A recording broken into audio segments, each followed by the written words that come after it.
Welcome to 6 African Trade Talks, the show that brings you closer to the intra-Africa trade business world. I'm your host, Chad Chawanda. Today, our guest is Daniel Ogbonnaya, the country representative for Rwanda at the Global Green Growth Institute, GGGI. Daniel, welcome to 6 African Trade Talks. How are you? I'm good. Thank you, Chad. It's a pleasure to be in this podcast show. The pleasure is mine. Before we start our show, we'd like to hear a word from our sponsors. Would you travel to Cape Town for business or leisure? What if you could combine the two? Well, you can. With Optimum African Experience, Cape Town Leisure Experience, with partners such as the University of Cape Town, CEDA, Medina, Luminary, and Prime Focus. Experience the best of Africa. Daniel, what is the one thing nobody knows about you? That's pretty a difficult question for the fact that, you have a family, you have friends. There are quite a lot of people who may be close to you. So there will be that difficulty of just having something that no one knows, But I would say that there was a time I started practicing to play badminton with the left hand. And it's sort of was a bit surprising that while I got better with that, I couldn't write well with my left hand. So I was curious to say, why is this, the case, where you could play a game with the same hand, but you couldn't do another task? Because, of course, I'm not left-handed. But that's something that I thought about in regards to life in general. How do you make a shift from one thing to the other? I think it's something that a lot of people, I would say, doesn't know. But also a lot of people don't know that I sing well. I used to sing in the choir, even though I don't do so these days. But that's something else also, I should say, not many people know. Amazing. It's nice to hear these things and to learn. How can one try and do well with the left hand, but they can't write? So these are interesting things to know. Thank you very much for sharing. Who is Daniel Ogbonnaya? I was born in Nigeria, in the southeastern part of Nigeria, in a village, which I don't usually call a village today because a lot of development is happening, called Eluama Lodu, and spent most of my teenage years in Nigeria before traveling out of Nigeria, both to further my studies as well as to make my career move forward. I have a family, married. I have 2 kids, a boy and a girl. We are all living together. And I've had the opportunity to meet many people across the world in the course of my career. But I would say that I'm someone who likes to engage with people. But most importantly, I want to understand what makes people who they are, whether from the cultural perspective or even from, how they see themselves as a person, personality-wise. So I like to be challenged, with things that are difficult, but at the same time, I try to just let it go when things are beyond my capability, when I know that it is not my job or call to sort out certain things that are beyond me. And I think in brief, I would say, yes, I love to engage with people and to find solutions to the challenges of the day or the time that we are in. Amazing. Thank you for sharing. Tell us a little bit more about your career journey thus far. Well, like I was saying, I started my studies in Nigeria and then traveled to Sweden to study a bit more, and then to South Korea, the Republic of Korea. I should say, do also a bit more studies. In the course of that, while I was in Nigeria, I did have some work experience with some organizations. Some of them are UN-funded projects within government. One of them was a UNDP-funded project that looks into adult literacy and training, sort of capacity building. And I also did a bit of training or internship, short training with UNICEF that looks at water and sanitation. These were back in the late 90s. And then I moved to Sweden where I studied and then went to Korea and also continued my studies. But on the side, I did also engage in some private sector work with some companies in Sweden and as well as in South Korea before joining the Global Green Growth Institute back in 2010. I would say that originally I would have seen myself as someone who would do a lot of business in the private sector, but that turned a bit because of my curiosity to understand why development happens the way it is. And of course, issues related to climate change, the difficulty with how development happens, especially in developing countries, actually led me to focus my areas of study at school on international development and cooperation. And of course, when I joined GGGI at the onset, it wasn't really clear if I knew what the whole vision and mission will be. But I am glad today that it really fits into those questions I asked and even challenged my professors to give answers to, that I am living and breathing that today in my daily work. Talk about finding yourself in the perfect position. That's amazing. Thank you very much for sharing. And it's interesting, the places you went to school, Sweden, South Korea. So great lessons I can imagine from them. Give us an insight into what the Global Green Growth Institute does. And what is the Green Entrepreneurship Project? The Global Green Growth Institute, or GGGI as we call it in short, is a treaty-based intergovernmental organization. So our work is to support our members and partners to transition to a green growth model of growth. That is to say, instead of doing business as usual, like we have seen in most of the big economies, how do we grow sustainably? And we do this through an advisory support, through our country programs, where we support our government to develop policies, to develop projects, facilitate investments that will lead to implementing those policies and projects. What distinguishes us from other organizations will be our trusted advisory role. That is to say, we listen a lot, we dialogue a lot for us to understand as well as contextualize what each country, but also sector will need for them to make this transition, because there are quite some trade-offs. And the benefit of this approach, where we are embedded within our member country government, is that we could, co-create or co-develop these policies and projects, as well as facilitate this financing without being seen as distant or not understanding the context in which we are working. And in Rwanda here, where I'm leading the country program, we have the Greenpreneur program or engagement, where we are taking issues related to entrepreneurship, unemployment, businesses, to another level of thinking, where you will be asking yourself, if there is a huge unemployment of young people, what are the causes?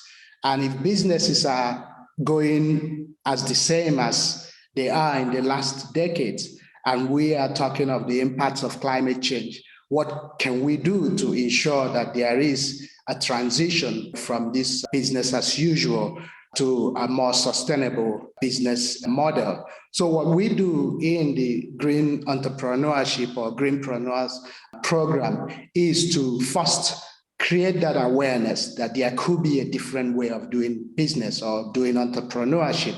And then we focus on young people, and in most cases, women-led businesses, to support them, capacitate them to make this transition. We revisiting a whole value chain approach or system analysis that shows where one's business model needs to be changed to be a sustainable model. So let's say, for example, you'll be looking at the business value chain, not only from just the production and marketing, the sales, but we are looking at areas like human resource. How do you do your employment, your hiring? Is it inclusive? How do you do your product sourcing? Are you sourcing your product from places that are looking into issues of safety, environment? How are you manufacturing? How do you do your logistics? How do you do your marketing and sales or after sales? And also, most importantly, the end of life of such product or services, what we call waste.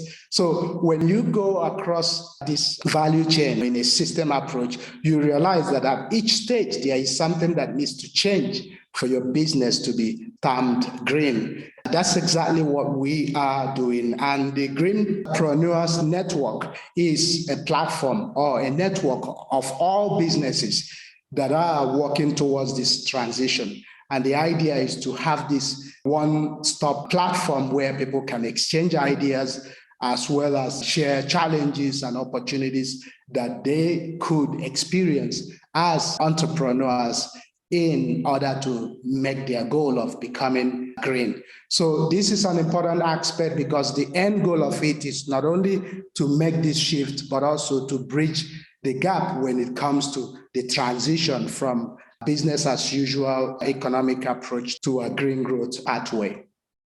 Interesting. Good to learn. What has been the impact of technology for GGGI? That's really a good question. Technology has a huge impact in almost our lives today.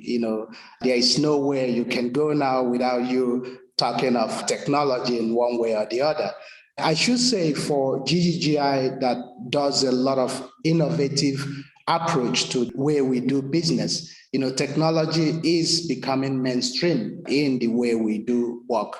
Take, for example, there are projects that are going beyond just developing policies, like documentations or reports, but are thinking how will these policies be efficiently implemented if they are enabled via technology. There are projects that are looking at the possibilities beyond just engaging with the public or stakeholder management, but looking at issues or areas like blockchains. And of course, our everyday businesses, even before COVID, relied on the backbone of virtual interaction since we are all located in different parts of the globe. And what it means is that for you to effectively communicate or engage not only with your colleagues, but also with members and partners, you have to somehow do that with the backbone of technology. But also with the recent challenges by the COVID-19 pandemic, we've even seen technology become mainstream in the way we work. For example, a lot of our work have moved, into not just the virtual space, but the approach to documentation are done seamlessly without having, for example, paper trails or without really having to sit face to face in most cases. So there is quite a huge impact when it comes to technology. And this is also something that we use in our daily technical advisory support to our members, our government, to say, as long as your policies are robust, as long as your projects are looking towards solving the development challenges of the day in a green growth way, this needs to be backed by technology.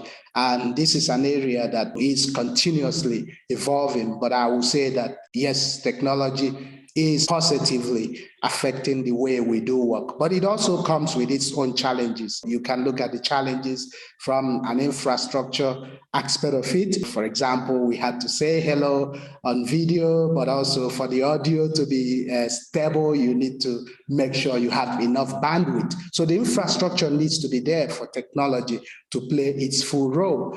Earlier today, I was speaking to a colleague and I said, you can imagine a situation where you don't need all these cables to connect all your devices because the bandwidth is enough for you to connect wirelessly. That's what some people are enjoying in some parts of the world because the technology is evolving more rapidly and faster compared to most of the developing world. So the infrastructure challenges, but also the use, for the fact that depending on the demographics, some are very good with embracing new things when it comes to technology, but some are slow. And what it means is that you need to really find a way to engage in your daily work when issues related to embracing technology comes to play. So there are quite a lot of aspects that one could also look at as a downside, but something that you get used to as the day goes. We are definitely living in an interesting world and interesting times. Before we continue, I would like to hear a word from our sponsors. Would you travel to Cape Town for business or leisure? What if you could combine the two? Well, you can. With Optimum African Experience, Cape Town Leisure Experience, with partners such as the University of Cape Town, CEDA, Medina, Luminary, and Prime Focus. Experience the best of Africa. What can you share about green buildings, projects, and green cities? And what role does culture play towards climate change? Well, I will answer that question looking at it from the broader angle of green cities, because I will say that green buildings is a subset of green cities. And our green cities work or green urbanization is important because the greater percentage of humanity in the global north, they live in cities or urban areas. And it is estimated that more than 60% of the developing world will be urbanized in the next decade. You can see that cities plays a crucial role in our everyday lives. And if that is the case, we ought to be finding solutions that comes with cities. For example, there are lots of issues or challenges related to housing and its affordability or efficiency, issues related to energy and water use, as well as transport, waste. But most importantly, the inclusive nature of cities is important because without the people, there are no cities. So cities that are built just for cars or for the skyscrapers that doesn't consider the citizens isn't the city that we could call green. And this is where green building, or in a more general sense, green cities plays a role. A couple of days ago, we were just celebrating the 2022 World Cities Day with the city of Kigali. And one of the emphasis I was making when giving few remarks was about what we call spatial justice. How do you ensure that your urban planning is putting people at the center of it?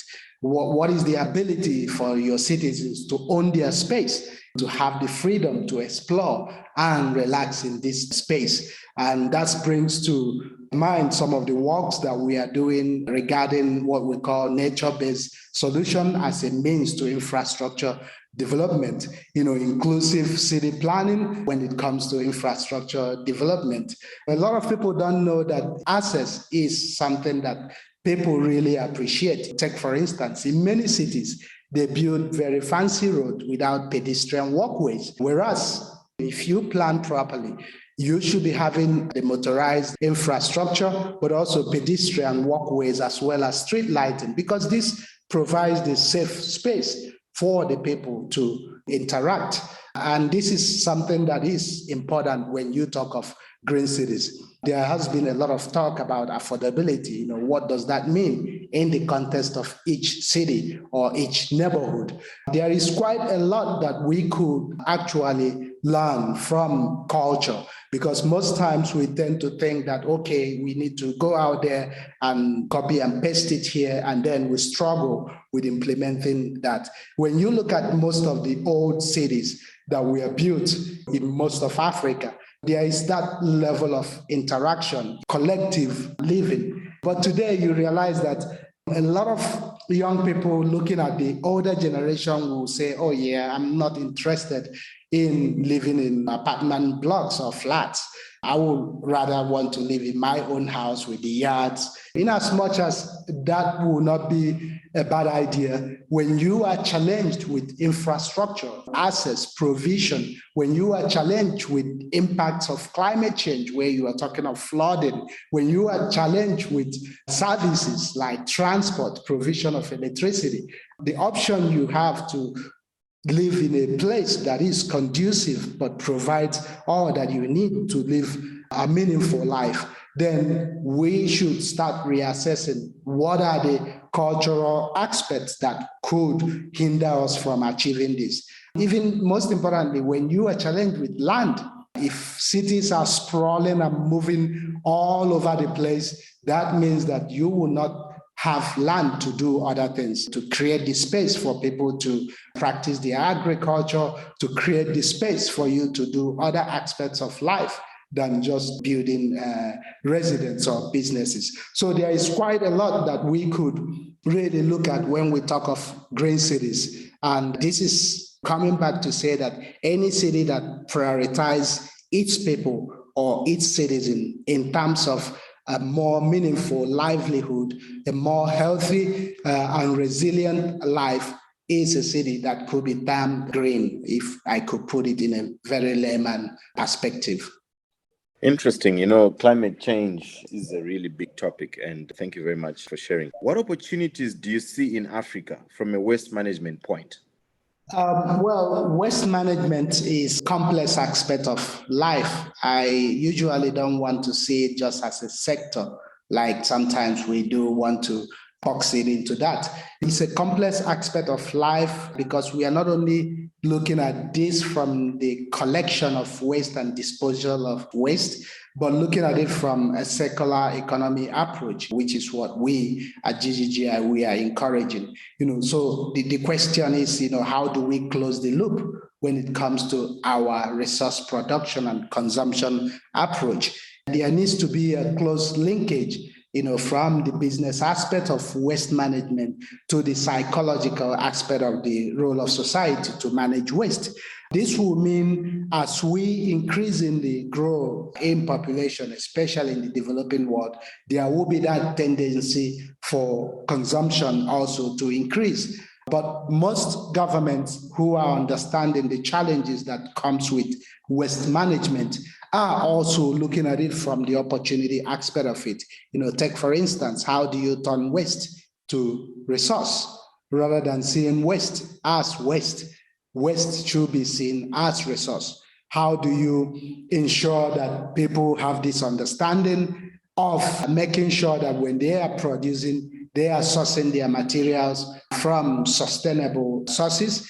How do you ensure that when people are consuming, they are consuming based on their ability also to manage waste that comes from such consumption? And this is, like I said in the previous topic on green entrepreneurship, where as businesses moves away from the linear economic approach to a circular economy, we will manage and benefit from the opportunities that come with waste management.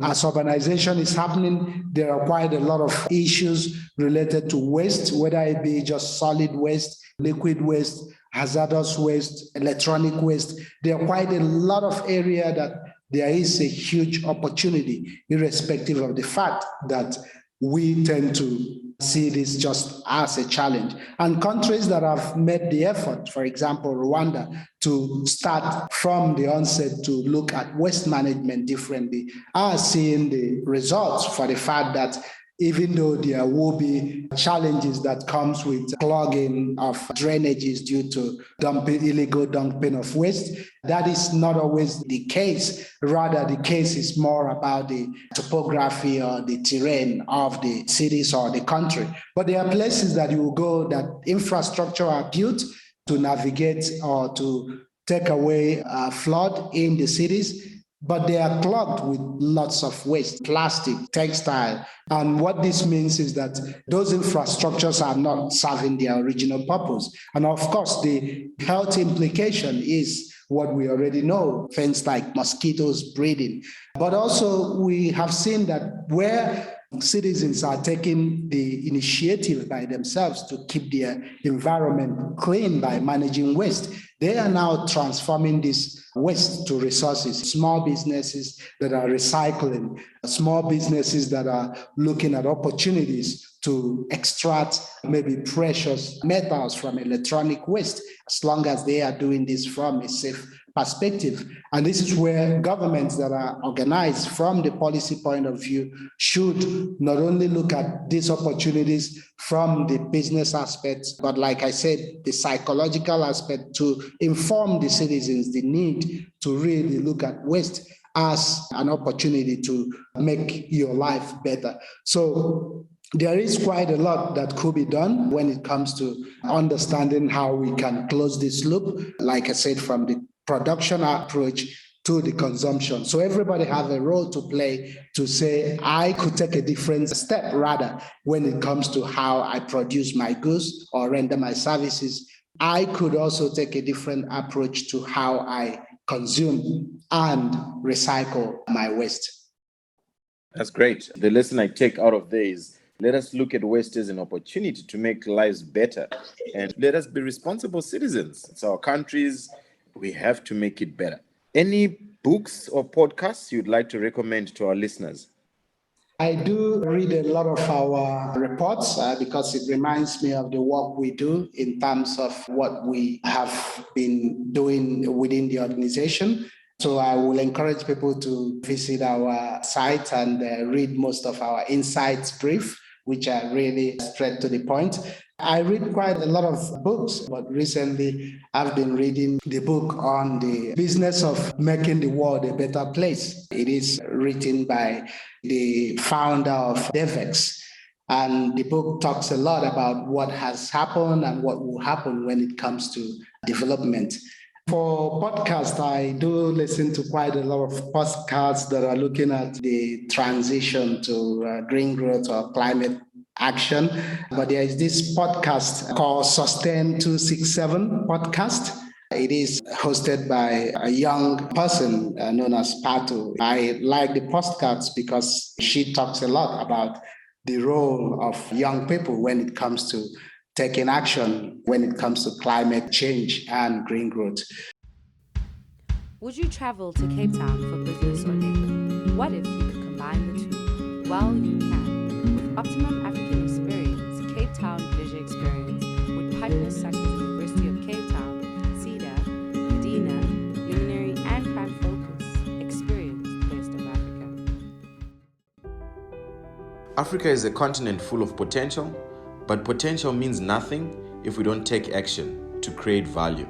Let us take action. Thank you for listening to this episode. Don't forget to post and share this episode on your social media platforms. It will help us reach our mission of sharing knowledge about intra-Africa trade and making it available to as many people as possible. Let us grow our continent. We can go far, fast, together. If you can please leave a review on our podcast page or on Apple Podcasts.